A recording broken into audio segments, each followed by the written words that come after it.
Constructive Candour, a podcast where we break down barriers and build solutions for a brighter future.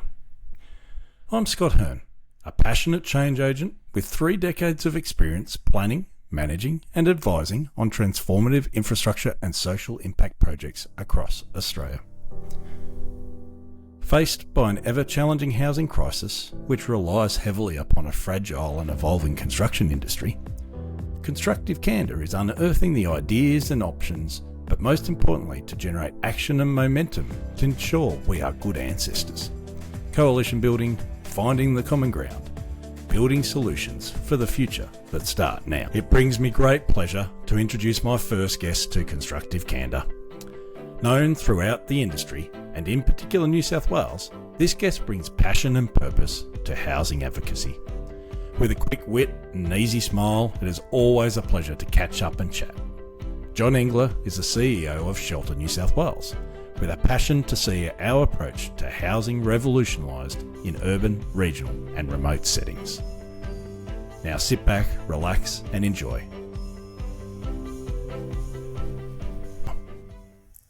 John, welcome to the Constructive Candour studio. I'm really excited to have you join us, not only as my first guest, but also to share your wisdom, experience, and maybe an epic reflection or two. So let's kick off with quick 3 questions.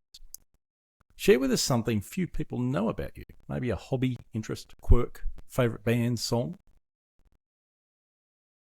G'day, Scott. Great to be here. Listen, I've got to tell you, one of the things that I really enjoy doing, which most people wouldn't know, and often not in a group setting, but just on my own, is being really good at bloody pub trivia. So I really enjoy going to as much pub trivia as I can. It's a great release and it's something I enjoy doing. I find I'm a bit average in that setting unless it's really focused on things I kind of follow. So, mate, what do you think is one of the biggest problems that needs to be solved relating to housing and or the construction industry? Look, even though we're focused on construction, the biggest problem, and it's worth noting that, is how we treat land in this country in particular. It's scarce. We've got too many people living in too few cities. It puts pressure on land, and that pressure on land then makes us look to other ways in which we can make housing more affordable. The biggest single problem is that we use a residential, almost amateur approach to how to solve that problem, not a commercial one. We need a commercial solution to how to solve the housing crisis. We'll possibly circle back into conversation that relates to that too. And if you could change one thing that would make a big difference, what would it be? Look, I think we all realise now that Australia was built on the concept of home ownership. Home ownership was really a way in which we could grab people from Europe and all over the world to come and live in Australia, knowing that they'd have a home in a way that they wouldn't where they were from. That was the ticket, right? I don't think we should trade on that too soon. But at the end of the day, that's based on housing security, not ownership. So if we can deliver that same sense of it's mine, 10, 20, 30, 40, 50 years, I reckon that's the biggest challenge we've got, how not to lose on the concept of home ownership.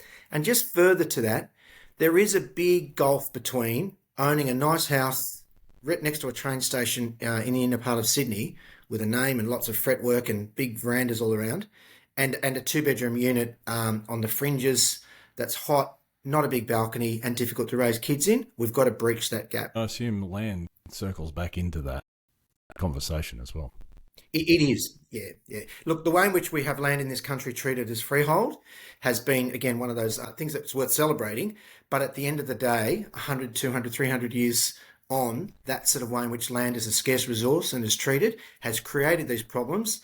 And that's not to say we can't solve some of them through better construction. But at the end of the day, the land that these houses or dwellings sit on is probably the biggest problem. Let's start with that assumption. That helps informs the discussion about why we need to be quicker and better at construction. Right. So, mate, Shelter New South Wales, who, what, when, why? Great question. We've been going 50 years as of last year, advocating. Oh, thank you. Yeah, no, it's a really good organisation. I've led it for 5 years, so it's been an honour and a privilege to be there for what is just 10% of its life, but really focused on making sure that people have more secure housing. And generally, we focus on people who are on the low and very low incomes, who often need the safety net of public housing. That's usually about 5%. It's dropping below that. We'd like it to be a lot more, possibly north of 5 up to 10% with all types of supported housing. But Shelter's been advocating for those who the market falls short. In fact, we say that The market fails regularly, and Shelter New South Wales is always part of the suite of organisations that says we need to get better and do more, whether it's in more public housing, social and affordable housing, better rent protection, and actually increasingly how the planning system can deliver some of that much needed product. That's what Shelter's been doing. Pretty big and bold vision that's sitting there then. It is indeed. The challenge is huge, and I don't think it's ever not been. I think the great thing about Shelter being and liked by government, I think government generally likes the fact that it's got somebody who can help point out some of its blind spots, can be a trusted advisor, and tells it what it needs to hear, not just what it wants to hear. That's a definition of good government, and Shelter certainly fits that role. Good. So, what is homelessness? Look, homelessness can be defined in a number of ways. The most immediate way that we think about it is people who don't have that security of a dwelling to go home to, close the door and feel it's a safe haven for them. Now, that can be a bit subjective, hard to measure. So what we tend to do is rely on a very cool, cold metric that we use every 5 years with the census, which basically says that up to 0.5% of the entire population of the country, at last census over 122,000 people, weren't able to have that security, and in fact were made up of 6 categories, which we can talk about. But at the end of the day, homelessness is bigger than people who are rough sleeping. That's the most overt form. There's certainly a lot of that, and indeed it's growing, and in ways which we hadn't thought about. People sleeping in cars, often or increasingly women, and in regional areas. That's relatively new. But generally, the figure of people who we know we need to do something about falls into about 6 categories, of which rough sleeping is just the smallest category generally. Okay. And I guess tied to the question of what is homelessness, what do you find is the biggest misconception about homelessness you'd like to correct? Just exactly that it's only articulated as people who are actually homeless and are rough sleeping. I think the more nuanced thing to do is to think about how people are at risk of homelessness. Because if you can capture people before the eviction notice is served, or before they find themselves having to sleep rough, or before they find themselves having to sleep on a friend's couch or approach a service, or living in, a boarding house, which may do most of the time, but it's not as ideal as the security of a long-term lease or your own property. I think that's the biggest misconception, is that it's more than one category, but there's a number of things we could do about it, and that's probably something that Shelter's increasingly interested in. What can we do for the people who are at risk? You've already, easily rattled off a couple of stats, but what are some key statistics that would help people understand where we're sitting? Look, one of the ones which I think is material for us in Australia is that, unlike the US and Canada, they tend not to measure, so the last of the 6 categories, but in fact, in the case of New South Wales, it's the single biggest category. We include, and rightly so, given what I said about at risk of homelessness, we include a category in this country, according to the census, called people in severely overcrowded dwellings. Now, what that generally means is it's about 8 people living in a 2-bedroom unit. So they're not actually people who would be in public housing. They should be and would otherwise be eligible for public housing, not necessarily, but we'd like to see that be the case. But particularly in New South Wales, especially in Sydney, that overrepresentation, if you like, can actually be up to 40% of the total figure of the number of people we class as homeless at the census. So that's a big number. The reason why I raise that is because it's a misconception, mainly because we could do something about that relatively easily. We could actually just create some bigger dwellings. So where a family currently might be living in a 2-bedroom, 3-bedroom property with 7, 8 or 9, and it is often children, I think there's a special class. We could say, well, that's homelessness. Let's do something about that by having a program. So yeah, just finally, that's the biggest misconception. Homelessness does include a category called severe overcrowding. It generally means you need more than 2 or 3 bedrooms to solve it. And it often occurs in southwestern Sydney, and it often involves young people. So I think it's something that we could do something about. That's the big issue at the moment for us. You've mentioned security before. So the balancing of affordability and security, why are these important? Look, I think, and COVID possibly taught us this, that the urgent problem seems to be affordability. Because we can measure it, we know the numbers, we know the figures, we know when a certain percentage of the population is paying more than 30% of their low or very low income. We tend to concentrate on what's called the bottom 2 quintiles, so people on low or very low, often a statutory income, which means a pension. What that shows us, though, is that that's the urgent, and that's about affordability. Housing security, which is the gold standard, can be experienced, as I said before, individually, and that's made up of a number of what we call the A's. So yes, it's affordability, But sometimes the reason why some properties might be affordable, particularly rental, is because they have low amenity, another A, amenity. So you've got to balance all the A's, affordability with amenity, with adaptability for climate, accessibility for disability, agency, which is an increasingly bigger one. And by agency, we mean you feel that you've got control over that space. It's yours, whether you own it, rent it, or you have a mortgage over it from the bank, or it's a strata property where you feel like you've got rules that you've got to abide by. That sense that it's yours is really the gold standard. So I think homelessness or all sorts of housing insecurity is often thought of as just related to affordability. To get the gold standard of security, you need to add all the A's, because you might be able to afford it this week. Great, it's a rental. You're an older woman about to retire, mid-60s. But if it's rented and it's not going to be yours next week, that you can afford it this week is not really telling the full picture. You need to have security over it the long term. I assume the other impact there is as someone goes through a phase of life, maybe into retirement, and income is a different thing. Applications for rentals and your comparison to other potential candidates, all that sort of thing kicks in as well. I think it's probably the biggest elephant in the coal mine of all of this stuff, to be honest, Scott, is what we're doing for older people as they retire. So again, another area which we're increasingly focusing on is the urgent as well as the important as well as the urgent, I should say, which is older people retiring into rental. At the moment in this country, despite some recent improvements in rental in the last year or so, particularly with the advent of the Rental Commissioner in New South Wales, where we are, security as you rent in retirement is a real issue. So we like to say at the moment, retirement's no place for renters. We don't mean that to be the case, but there are just some people for whom the security that you would otherwise get by having your own property, whether it's owned outright or you've got a mortgage over it, if you haven't secured a mortgage by the time you're in your mid to late 50s, it's going to be very difficult to do that. You're likely to enter retirement as a renter. That's a very different proposition, and we currently don't have a system that reflects that. This probably ties in. When we caught up previously, you described housing like a game of snakes and ladders. And at the time, it was a great analogy. Can you unpack that for us? Yeah, well, I wish I could claim it, but somebody else said it to me. It's the way in which, and again, COVID's got lots of learnings for us, where lots of people used to think that real estate and property and housing was a bit like Monopoly. You had your chance, you went around, you had wins and losses, and that you had a bit of notice. But actually, the precarity, so housing security again, you can very quickly slide from being very secure, having your property, having your job, having your health, and all of a sudden you slide down. So yeah, the way in which some people, and COVID taught us that, don't think that somehow you're going to get years, months, or even weeks. Sometimes moving from housing security to being insecure in your housing can happen very quickly, and it's very difficult to get that security once again. So yeah, lots of examples of that. Just to focus on that, one metric that always ties back to that for us, again, it's why it's a bit more, not complex, but you need to look at it through a number of lenses to get the full picture.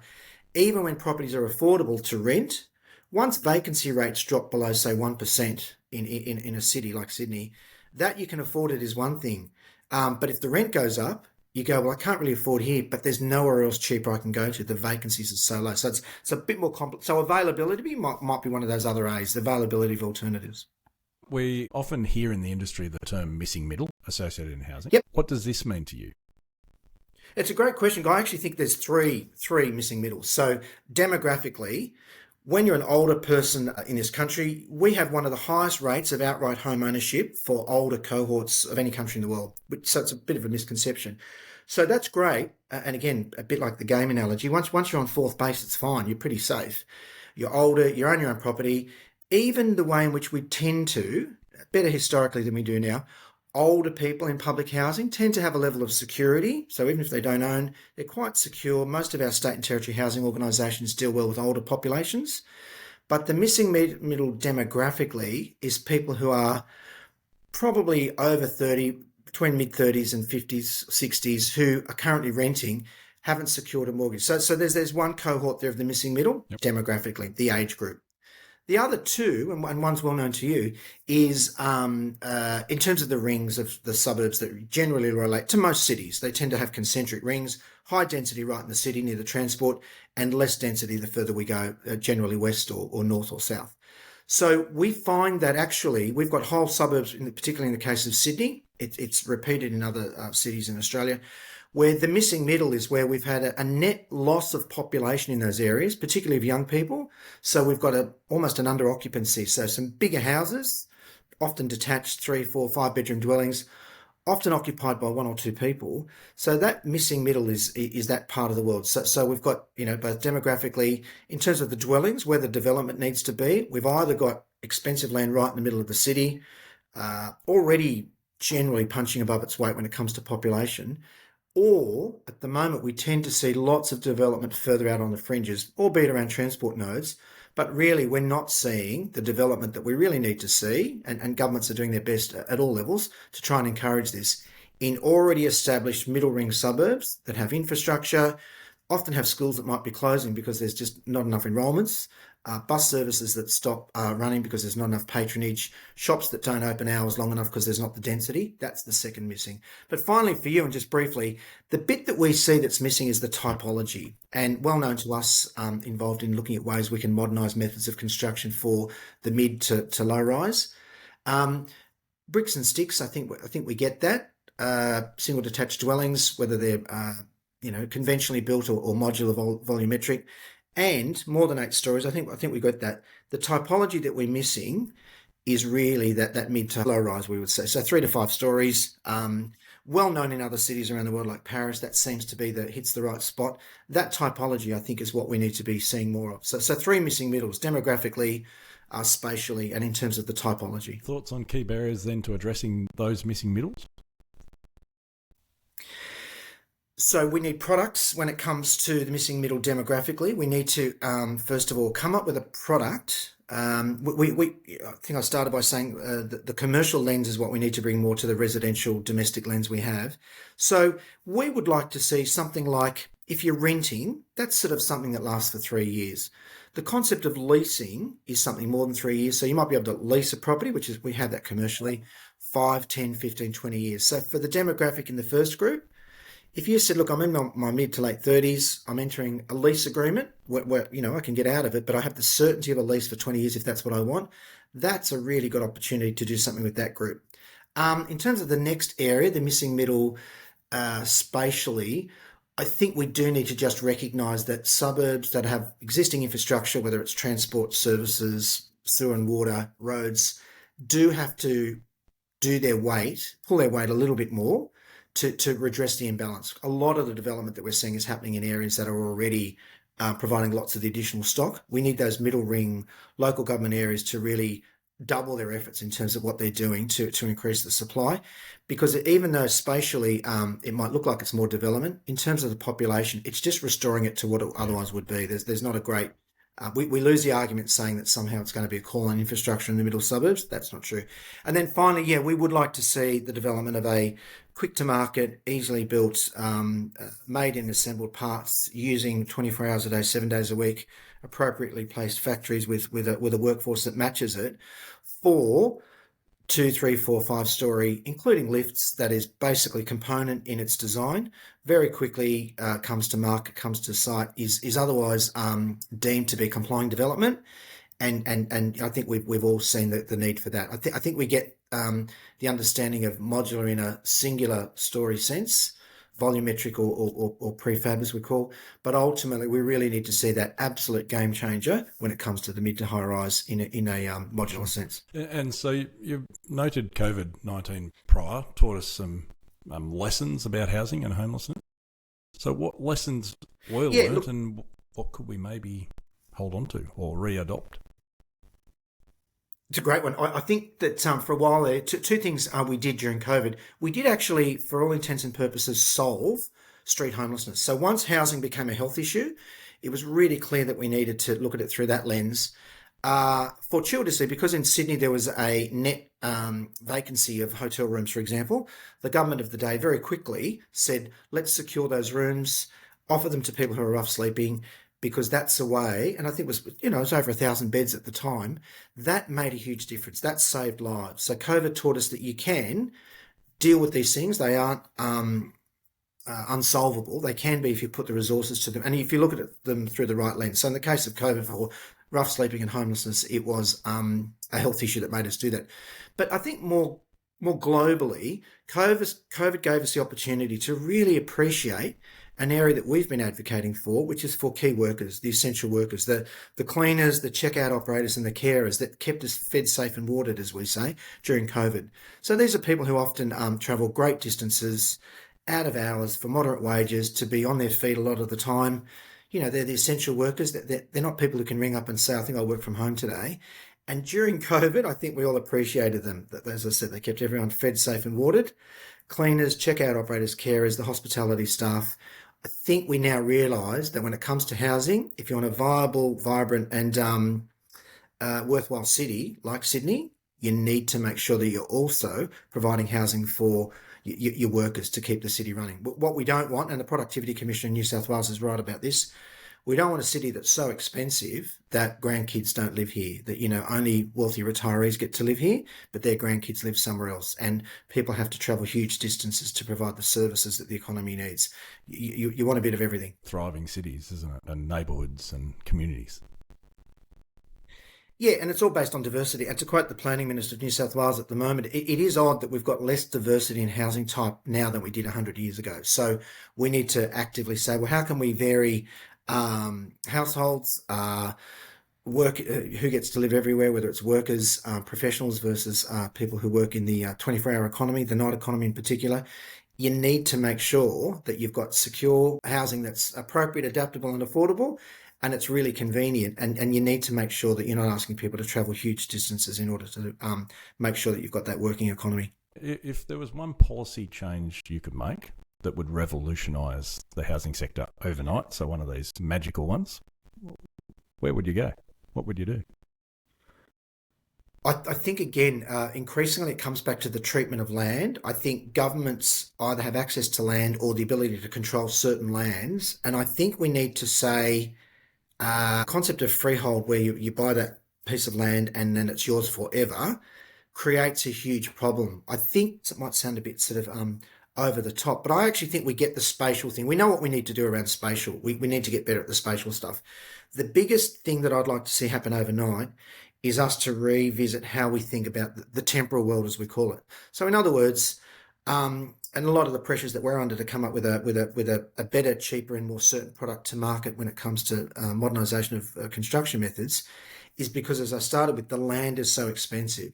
So if I've got a $20 million project of which the land is 10 million, if I can reduce the cost of that land to 5 million, because I'm leasing it for 50 years or 70 years or 90 years or 40 years, you know, versus having to buy it outright, that really changes the dynamic. And it would reflect what it is, which is what we like. Well, let's build a building that will last for 40, 50, 60, 70 years. It doesn't have to live there for 500 years.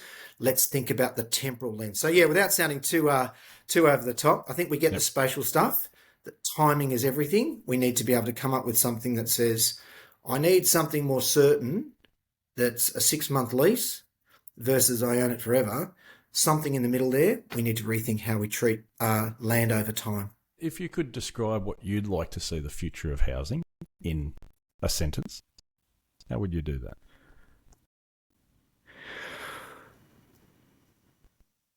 It needs to be more than a one size fits all. We've really got just like a very clumsy, you know, a brake and a steering wheel at the moment, and possibly an accelerator. We've got some. We're asked to come up with highly manoeuvred responses, if you like, using a car analogy, with what's pretty much 150-year-old at least technology. So I'd like to see us recognise that we need the tools, whether it's data, information, investing in IT, all sorts of ways in which we can say we can't be expected to solve this modern problem using old-fashioned ways. I think we need a new way of looking at this new problem. The old way hasn't worked. We need to completely turn it on its head. So that's what I'd probably like to see if I could. So let's go back to Shelter and your team. Is there a story you can share of kind of a personal experience from homelessness to secure housing? Look, I can, and what it comes down to is our own ability to back in one of our members. So we have both corporations, individuals, long-term committed academics, advocates, tenants, people who work in the industry. So we run a full organisation that's based on members, and we regularly consult with our members about what they want and use them as part of our advocacy. So probably the most clear example is where we're asked to back in a particular proposal for the inner west part of Sydney, where a church group, a church owned a piece of land, and they wanted to use a church, an actual place of worship that hadn't had a working congregation there for years, wanted themselves to fully pay for the transformation of that site to 55 units of accommodation, mainly for women who are experiencing housing vulnerability and a number of other things. And the site was going to include some wraparound services as part of the building underneath, and possibly a commercial, cafe, something like that. So yeah, this was the idea in the Inner West Council of Sydney, one of the most progressive in the country. That particular proposal was initially opposed by the council at the time. And in fact, the council spent quite a substantial amount of money and effort opposing that site going ahead, including to the Land and Environment Court and seeking an interim heritage order. We were asked to come in and say, would we support this? So I was able to present at council and say, look, when it comes to affordable housing and what local communities can do, accept, and local private providers can do, it doesn't get any better than this. This is as good as it gets. 100% affordable housing in perpetuity, so not 10 or 15 or 20 years, all run by an organisation that promises to make sure it will, it's a not-for-profit organisation, it's going to run it. It's not asking you for any money necessarily to help with it. And one thing I like to say, which I hope was part of the discussion, I'll get to the personal story in a sec, is that no houses were harmed in the making of this. So often we're presented with proposals to knock over 10 houses to build, that might be 4-bedroom houses, to build 24 one and 2-bedroom units. That always looks good, but the net result sometimes isn't as glossy as you like to think. We call it the pillow count. How many more pillows will I actually need at the end of that? When you're knocking over 4-bedroom dwellings to build 1 and 2s, it's great, we need it, but let's not overplay that in terms of adding to net supply. The personal story that made a difference, as much as I'd like to say Shelter's advocacy was material, and it was, the mayor had to cast the final vote, and that project very nearly didn't get up. It came down to final vote of the mayor, we presented, but a young person who was known to us through membership of Shelter was able to talk about what it was like visiting her dad in the inner west already, who lived in a boarding house. She told the story of he's in a single bed, flickering fluoro, gloss yellow paint, squelchy carpet, having to fight over where his food is in the fridge and make sure he's got his hand on the bathroom door because it's a shared bathroom. Her story clearly resonated with the council and saying, you need to approve this because it'll mean people like my dad don't have to live like that anymore. So as much as I'd like to say we've got all the stats and the figures and the research and all that stuff, that's great. But those personal stories of transformation really are heard, I think, particularly by the politicians and the policymakers. They want to do good. That's an example of where the personal stories, so through us, through organisations and affiliates of ours, really do make a difference on the day. I've been reflecting more recently, and the more and more conversations with yourselves and other people we seem to circle around with, the concept that the housing crisis nearly is just a number and people are forgetting the people. Yeah, absolutely. The advocacy work and the team you have at Shelter and your peers around the country help to change that look and feel, but I still think we need to raise it higher and bring the people to the forefront.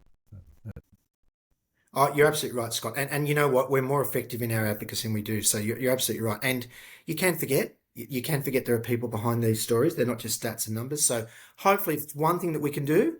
And I think that we, just to sort of give ourselves a bit of kudos there, we have very good relationships with the ministers, the bureaucrats. That may not have always been the case now 50 years, but certainly at the moment there's an appetite from government, the bureaucracy, to want to do more. So they often will say, what can we do? They'll ask us, they'll encourage us. And we can very quickly say, you're the minister of the day or you're the bureaucracy. Here's a resident who says, this is what I'm having a problem with. So it doesn't have to involve hundreds of conversations, layers and layers and weeks of problems. It can be resolved within a couple of days. I think we help sometimes be the conduit to bring those two conversations together. And so with that, looking ahead, long-term goals for Shelter New South Wales, and what does success look like? Well, In other states and territories, the shelters are also the Homelessness Advocacy Organisation, the Community Housing Organisation, or the Tenancy Advocacy Organisation. In New South Wales, we're very fortunate that we have specific advocacy groups already for that. I think what we'd like to do more of is help get involved in the planning process, particularly at local government, and especially in regional, rural and remote areas. So by that I mean, we see a lot of activity where, councils often say, the old adage used to be, we do roads, rates and rubbish. Councils have often done accommodation as well, particularly in areas where if they don't, no one else will do it. So we'd like to encourage the planning system, particularly in local council areas, to help directly provide the housing that's needed to keep those communities, again, viable and vibrant. So, for example, one thing that we'd like to look at more of, help wherever we can, councils often have a car park, often on grade, often not, getting much revenue, if any at all. There's a great movement that says, often the theory is lost up here. Someone says, well, what does that look like at a practical level?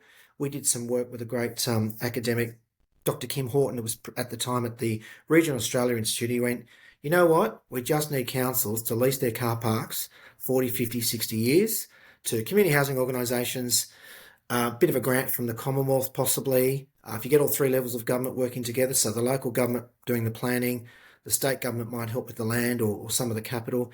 And then through the tax system, which is the answer to the question you're asking, the Commonwealth can assist. So all three levels of government can do something. Local government when it comes to rates, state government when it comes to other capital grants or availability to help make that project stack up. But the Commonwealth increasingly through tax settings is really where the answer probably lies to make projects viable or not viable. And that goes to GST, it goes to Commonwealth rental assistance, negative gearing, capital gains. Even though we often think about housing being a very local issue that happens through local governments, actually, the further you look at this, the more you realise the levers that the Commonwealth sets are absolutely material. So if you can get all three to line up, some great things can happen. So this is possibly one of those Pandora box type questions. So let's see how we go. Why is there a housing crisis? There's a housing crisis because, as is the case always with economics, there's a lag between supply and demand.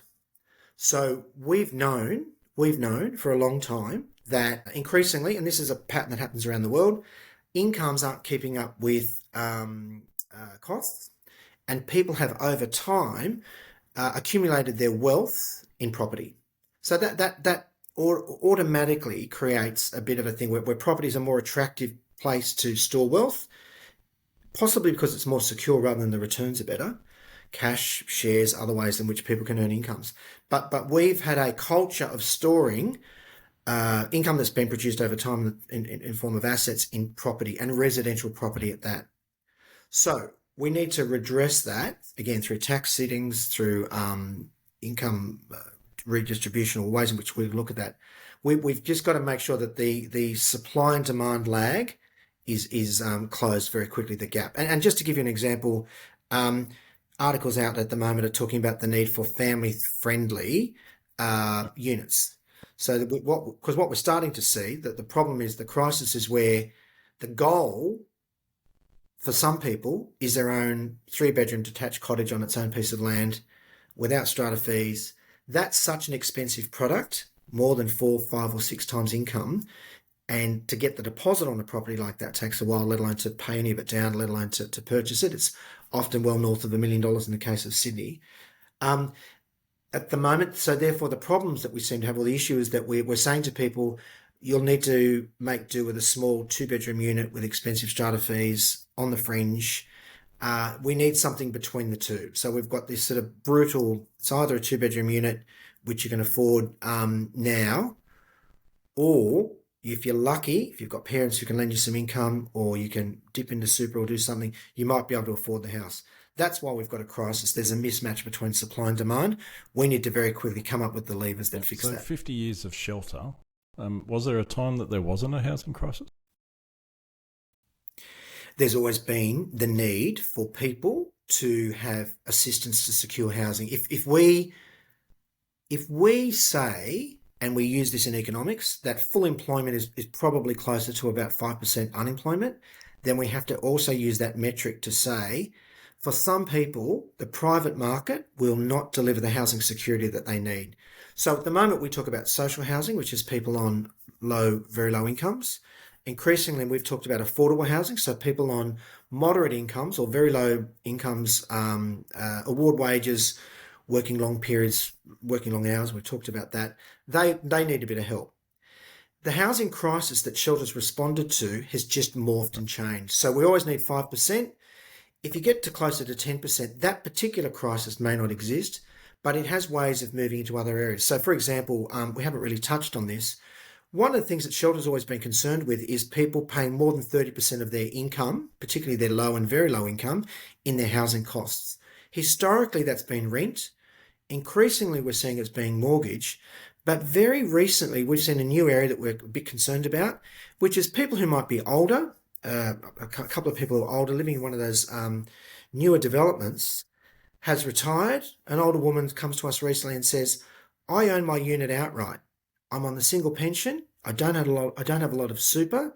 I put all the money into the property. I'm on the pension, I own my property, but I can't afford the strata fees at the moment, the standard strata fees, admin and sinking, let alone a special levy, because it's more than 30% of the pension. So that's an area. So to answer your question, I think there'll always be the need for organisations like Shelter to advocate for a fairer system.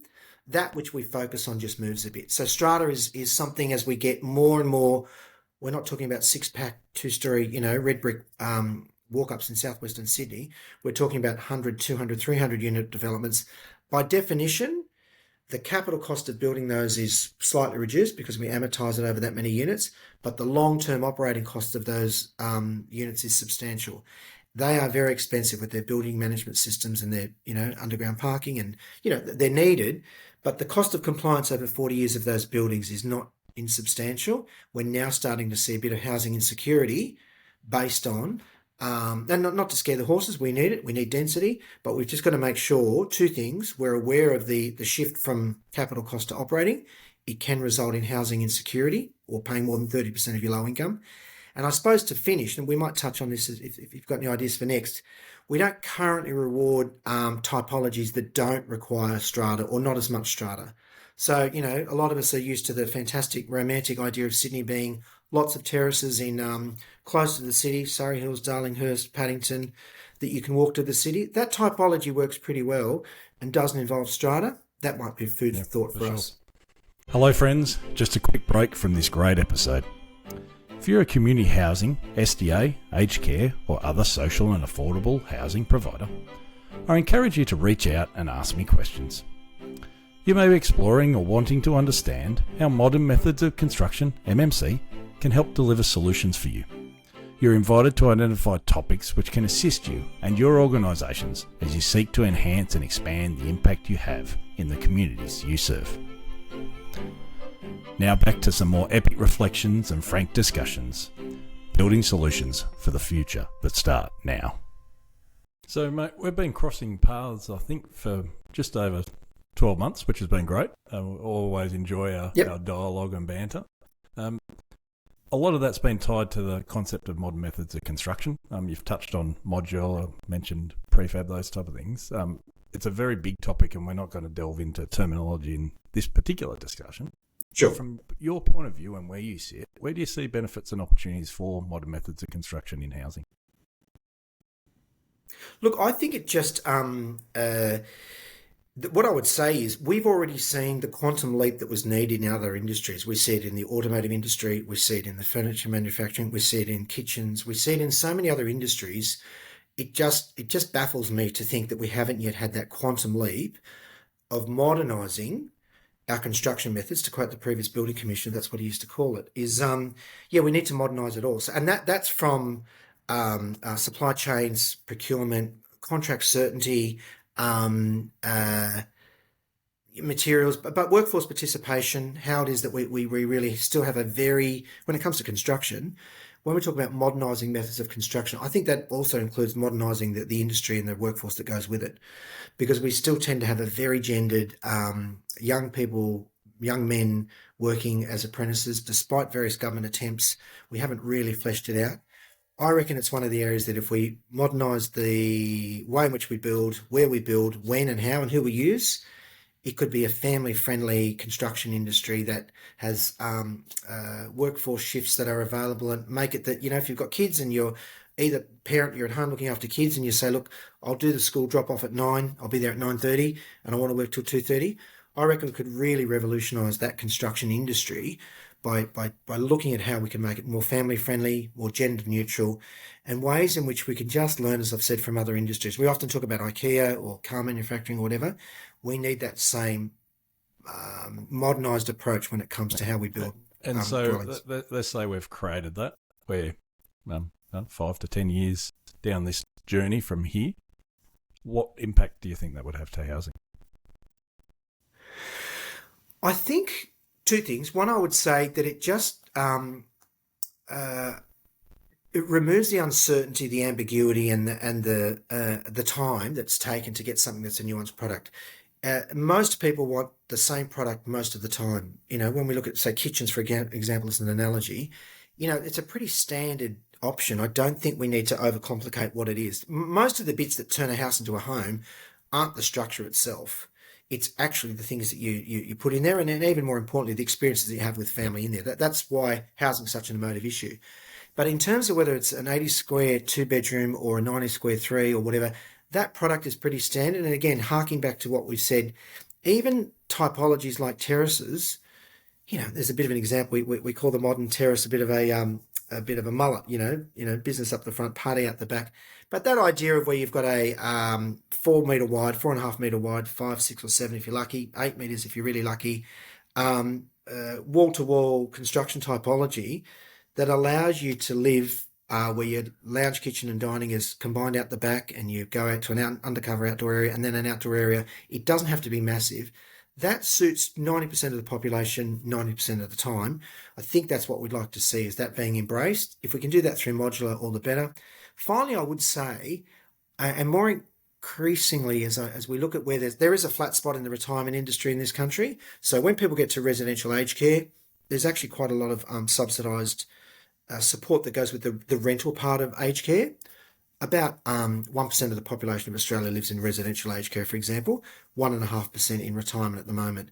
We need to grow the retirement sector, because even though 1.25% roughly live in retirement, we don't provide them with many subsidies to encourage that product, certainly not for people on low incomes. So what we'd like to see, and this is why I'll circle back to modular or modern methods of construction, we need to increase and destigmatise in some ways land lease arrangements. That is where you rent the land for, say, $150, whatever, $200 a week, no more than that. And then on that land, you have your own dwelling that you own. You own that dwelling. So you can paint the door, put nails in the walls, do whatever you want. It's yours. So I think at the moment we've got this, you either rent a whole property or you own a whole property. We've got to get better at expanding, particularly for the retirement market, for people who retire as renters, the concept in between where you own the dwelling, but you rent the land on which it sits. That's probably the biggest thing that we would like to see the growth of. And the reason why I bring that up is, rather than having to apologise for a modern method of construction in terms of a modular, volumetric, prefabbed or component-based thing, it lends itself to that response. It's actually perfect. It says, you only want this to be 20, 30 or 40 years, or at some point you might want to add to it, or at some point you might want to dismantle it. Have I got a product for you? So rather than us having to apologise in our modern methods of construction zeal, it actually is a way in which the product meets what's needed. And again, it's that thing about what's the gap that we can close quickly between supply and demand. I think rather than waiting for that to be a crisis, it's already pulsing. Let's do something about it now and meet it before it becomes the crisis. So let's move into kind of the final phase of the interview. It's been good so far. Always, as I said, enjoy our conversations. So a fast five. What are you excited about? That people are getting it now, that it's no longer housing security is not a social welfare issue that churches are getting responsible for. Everyone gets there's a housing crisis and we need to all do something about it. In 10 years' time, what would you have liked to have seen achieved? That we realise that in order to supply housing properly, we need not wait till we've fallen off the cliff, that housing nationally, state and locally, isn't responded to as a global financial crisis or COVID or post-war, that you routinely just expect government to support the delivery of good housing all the time, not just in an ad hoc way or during an emergency. To push a thought of mine on top of that, it'd be good if it was not a political driver. It just was. Yeah, absolutely. Yeah, it just was. Yeah, no, that's a great way of saying it. Take the politics out of what should just be good policy. So let's imagine we're 5 years on, Series 5 of Constructive Candour, and I've got your back. What would you love the discussion to be? I think it'd be great to touch on about 5 of the things that we've talked about today and say, isn't that amazing? We've seen changes, improvement and advancement in each of those 5 areas. So I think, and I hold hope with that, and I am excited about the fact that for about 50 years of Shelter, we've been arguing for a lot of things that in the last 2 years we've seen happen. So change can happen very quickly. So we've got just quickly a very big substantial contribution for the state government of New South Wales, north of 5.5 billion that they made last budget. That's amazing. Rental reform in New South Wales, new rental commissioner Trina Jones, who I hope you get to interview as well. Amazing position. She's made sure that rental is a far more secure product, along with the government of the day. We now have a rental commissioner to make sure that people get treated fairly. And then finally, one that we enjoy and very much a part of, how can the planning system deliver more housing for workers, particularly in areas where if you don't have those workers, aged care, childcare, disability, hospitality, you won't have vital communities. So in the same way that we've seen improvements, or at least we're often running in each of those 3 areas, I'd like to look back and say the 5 things that we touched on in 5 years, we've similarly seen growth in those. So yeah, we could come back to those. We won't book it in right now, but I'll look forward to 5 years' time when we have that chat. So now, looping back kind of to the start, how would you describe your passion?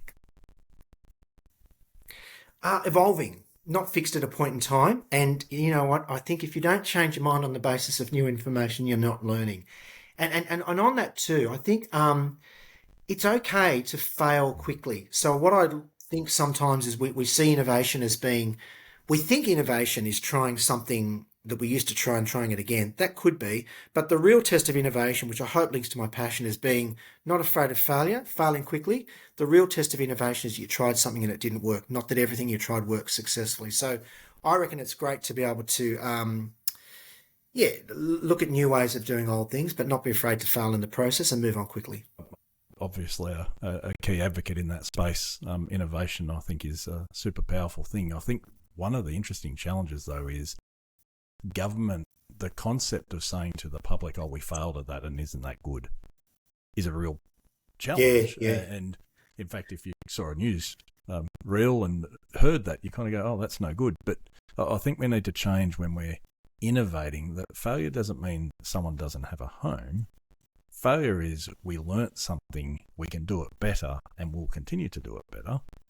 And like you're saying, let's do it quickly so that the impact is always minimal. But it's something I think we need to think about, how government can actually take that innovative mindset and be supported by us in doing so.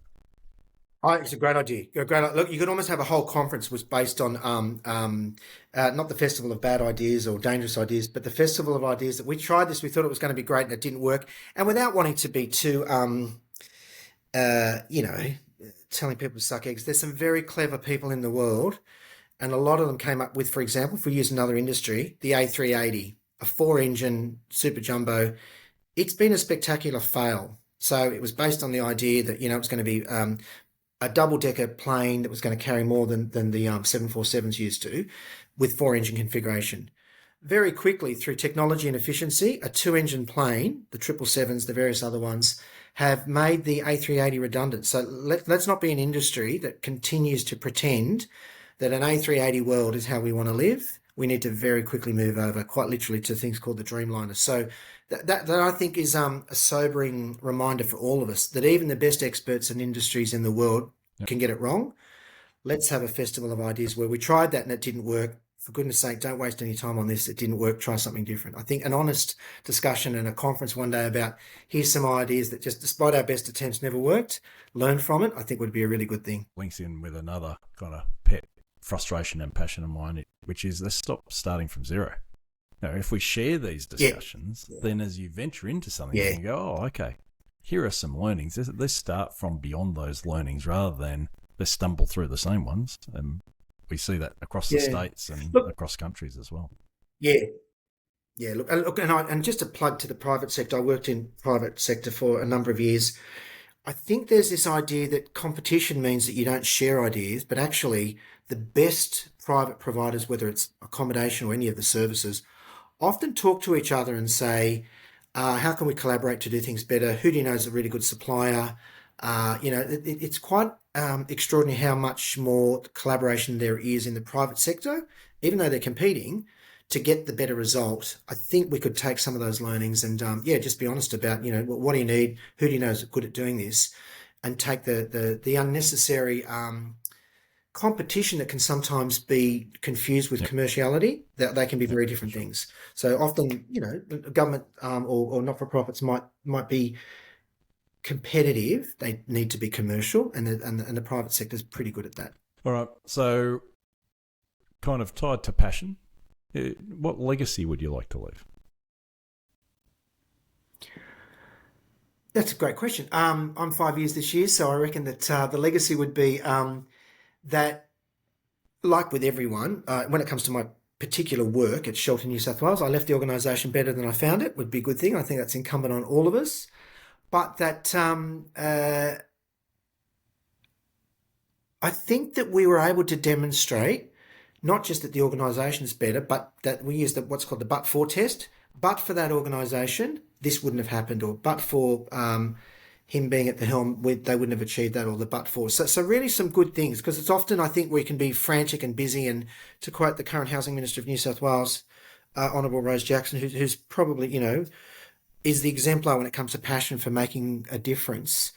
We want to make sure that we haven't spent time just admiring a problem, that we've actually done something about it. So I think that's those words resonate with me very strongly.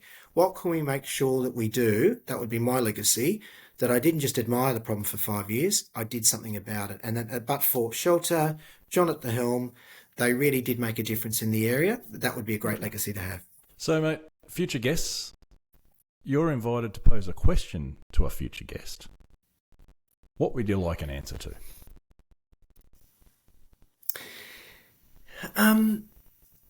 The answer, I really I like this question. I'd like to say, how can we not lose any of the great things that happened in the development of Australia when it came to home ownership in our quest to resolve housing insecurity? That there's something to be said for, as I started with, the way in which a lot of people came to Australia from political, religious, economic, or whatever turmoil in Europe and other places in the world. And they came to Australia to get that security of home ownership, whether we like it or not. Culturally, it's really important. How can we make sure that we get that same sense of, I feel this is mine, without it costing the country a fortune economically, or making it that people have 50-year mortgages that they never pay in one generation, or that they don't get to travel, eat out, go to events, or enjoy other things because they're so wedded to it? How can we get all the benefits of home ownership without it bankrupting people? So does that come back to then the posing of how do we achieve affordable and secure housing irrelevant of the ownership model? Is that kind of a... I think so. Yeah, look, I think what we've got to do is, and the whole of Canberra is predicated on this. So for those of us who are, lapsed town planners, or that's what I did. My studies are in. I have a master's in urban and regional planning. Canberra is predicated on the 99-year lease system. We have lots of commercial examples of that in New South Wales. I think even the Finger Wharf. We need to come up with a way in which we understand and distribute and allow the sense of ownership or control over land to be looked at through a more commercial lens when it comes to residential dwellings. At the moment, we've got this, it's either a strata unit or it's a freehold, Torrens title property that you own.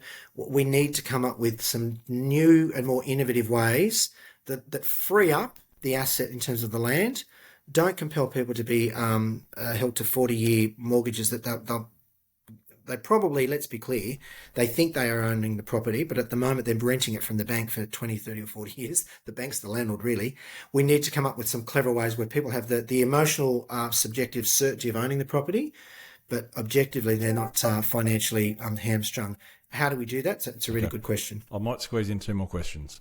So, sure. Topics that we should cover on Constructive Candour with future guests. what are some things that also come to mind for you that would be great for us to tackle?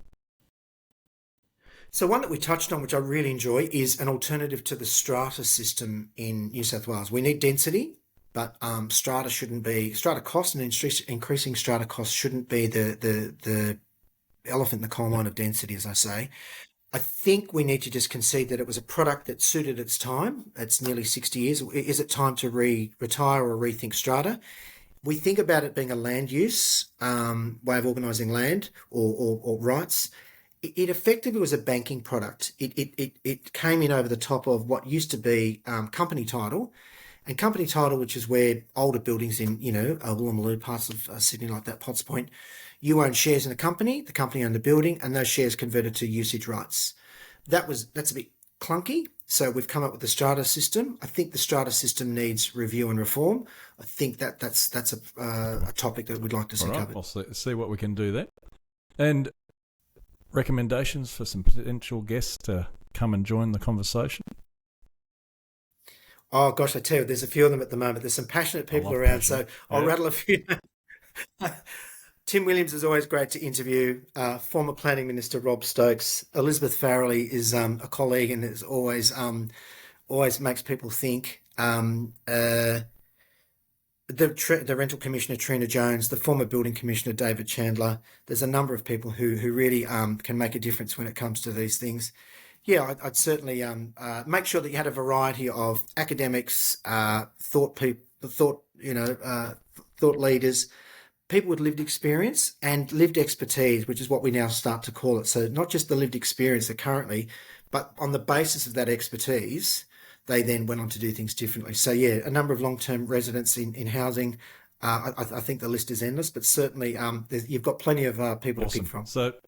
Kathy Sherry, sorry. My one that I've just, if you get the chance, Professor Kathy Sherry, so Sydney academic, Macquarie University, written several books and is a particular expert when it comes to understanding strata and how, in some ways, just a bit of a nod to her, she, and I think Amanda Farmer's the other one that also talks around this issue, is that we think we've got three levels of government: federal, state, local.